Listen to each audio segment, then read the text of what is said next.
suis un peu partagé sur cette histoire de vérité. Moi, je suis déjà à l'heure de la post-vérité, effectivement, un peu comme les gens de mon époque. J'ai du mal à savoir ce qui est vrai, pas vrai dans cette histoire. Et je sais plus, donc je navigue à une sorte d'effondrement. En fait, moi, je suis collapsonaute, hein, je m'en cache pas. Je pense qu'on s'effondre depuis déjà bien longtemps. Et dans cet effondrement-là, ce que je me dis, en tout cas, et qui me donne de l'espoir, c'est que ça n'a qu'un temps. L'entropie, en fait, ensuite il y a de la négantropie, il y a de l'organisation de la matière, et puis la matière se désorganise justement parce qu'elle était organisée, puis elle se réorganise, ça passe son temps dans une danse comme ça de création et de destruction. Chez les hindous, c'est Shiva et Shakti, quoi. C'est la conscience et l'énergie qui crée tous les contenus de l'univers, qui les actualisent et qui vont s'autodétruire aussi au passage, avec toutes les divinités de la destruction. Nous, c'est même rentré dans l'économie, dans le principe de Schumpeter, de la destruction créatrice. C'est-à-dire, quelque part, on a mis dans l'économie une espèce de principe spirituel, au fond, du capitalisme. Ce serait intéressant à regarder en face comment cet âge matérialiste strict, finalement, va probablement aboutir à un âge très spirituel. Pourquoi je dis ça? Parce qu'il y a déjà des expériences dans l'histoire des effondrements de l'Empire. Je l'ai déjà donné en exemple historique, mais c'est la fin de l'Empire romain, vers 450. Qu'est-ce qui se passe? C'est que les dignitaires romains en ont assez de leurs orgies dont on parlait tout à l'heure. À quoi bon? Ils ont tout. Il y a plus le goût, quoi. Ils sont dépressifs. Puis ils vont de crise en crise, de toute manière, de crise politique en crise politique.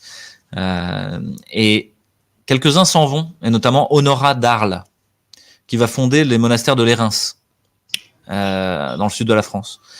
Et c'est le début d'un âge spirituel mystique très profond, où les plus riches, qui avaient tout, décident que le plus important, c'est d'être les mains dans la terre et la tête dans les étoiles avec Dieu.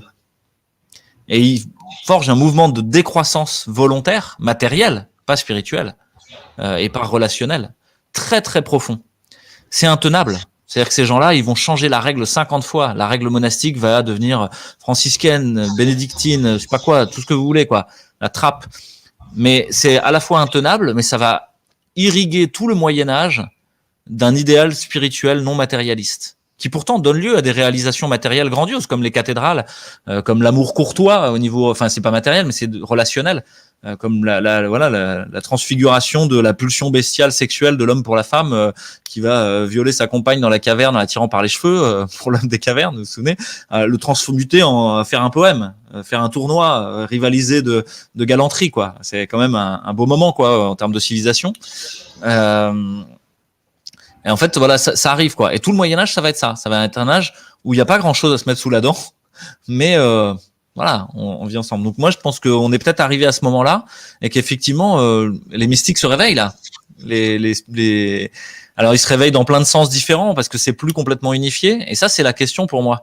C'est la question d'arriver à faire un récit commun, quelque chose qui nous tient ensemble. Parce que si tous, je reviens sur ce chevalier tu décrivais, qui voulait, ou ce résistant qui voulait détruire le système ou y résister. Je pense que résister, c'est pas essayer de décaniller le système. Le système va s'effondrer tout seul. Le déferlement totalitaire n'a qu'un temps. Et il est justement là quand le système s'effondre. Parce que justement, tout part. Déjà, la société française n'était plus ensemble. C'est pas lié au Covid. C'était déjà là. Et donc, ce n'est que l'aboutissement, ce n'est que le point d'orgue. Le moment où on arrive à l'acmé, en fait, de l'autodestruction. Et où, justement, le pouvoir se raidit énormément pour essayer de tenir ensemble. Il va utiliser tous les outils qu'il peut pour essayer de tenir, essayer à brimer l'individu. Sauf que ça lui a déjà échappé, en fait. Les gens sont déjà partis. C'est vrai au moment des Mayas, Jacques Soustel le décrit, il dit mais qu'est-ce qui se passe à la fin de cet empire grandiose qui a fait plein de choses? Qu'est-ce qui se passe? Il dit on sait pas trop dans les codex, les textes qu'on a. La seule chose qu'on sait, c'est que les gens en ont eu marre, sont partis vivre dans la forêt. Il n'y a plus rien à foutre en fait de la chose commune, quoi, de servir le truc commun. Qu'est-ce qu'on voit aujourd'hui, les Parisiens, quand on y va? On voit un raidissement totalitaire grandiose. Je suis parti dans le métro, on a l'impression d'être en Chine, pour de bon. Mets ton masque au-dessus du nez, sinon c'est 135 € et c'est pour ton bien. Waouh! Dans toutes les langues, toutes les minutes 30. Dans un mouvement de peur, tout le monde est comme ça. Et c'est horrible, vraiment. Il y a au niveau karmique, vous avez fait sucer votre karma, mais en 10 minutes dans le métro, quoi. C'est horrible. Vraiment dans le métro? Ah oui, oui, j'y suis allé là. Je suis allé à Paris il y a 2 semaines ou quelque chose comme ça. C'était horrible. Je me suis dit, mais ils sont malades, ils vont pas bien. Ils vont vraiment pas bien. Et qu'est-ce que j'entends? C'est que tous les Parisiens, ils se cassent. Ils achètent des maisons ailleurs, passent dans le sud-ouest, partent en Bretagne, ils repartent en Normandie. Donc c'est déjà en train d'arriver. Donc la résistance, pour moi, telle que je la vois, c'est créer une bulle de cohérence au milieu de l'incohérence. C'est arriver à structurer autour de soi une aura protectrice de cohérence. Où tous les petits morceaux du réel qui sont en train de s'effondrer, de partir en morceaux, ben on en récupère certains parce qu'ils sont utiles, parce qu'on va reconstruire quelque chose, qu'on est déjà en train de reconstruire quelque chose. Et donc, si tu veux, moi, je suis déjà après. Macron, c'est une insignifiance dans l'histoire. Ça ne nécessite pas mon attention. Ça ne nécessite pas mon intention. Donc, mon intention est dirigée à essayer de structurer autre chose, quoi. Et ça, c'est fascinant, c'est passionnant.